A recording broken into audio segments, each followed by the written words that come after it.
je suis ce matin au Conseil économique et social pour une visite de courtoisie à cette institution constitutionnelle et à ses membres, notamment au vice-président,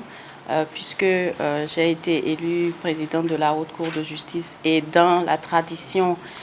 les nouveaux élus ou les nouveaux nommés à la tête des hautes juridictions ou des institutions constitutionnelles font des visites de courtoisie aux différentes institutions. Donc, je fais cette visite de courtoisie au sein du Conseil économique et social et particulièrement au vice-président du Conseil économique et social qui m'a fait l'honneur, quand j'ai fait la passation de charge, d'être présent à mes côtés à Porto Novo, et aussi parce que le Conseil économique et social est le creuset des forces vives de la nation. Le Conseil économique et social est l'endroit où on retrouve la plupart des forces vives de la nation. Et en ce sens-là, le lien entre la haute juridiction, la haute cour de justice et le Conseil économique et social est nécessaire parce que nous faisons partie de la République et nous avons besoin d'être solidaires les uns vis-à-vis des autres. Nous travaillons tous pour la République, pour l'intérêt général. Il était donc de bon ton que je vienne.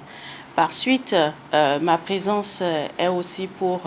appeler l'attention des membres du Conseil économique et social sur le rôle de la Haute Cour de justice, qui est une institution parfois un peu oubliée parce que justement, elle n'est pas dans la dynamique des procès réguliers comme la plupart des autres hautes juridictions.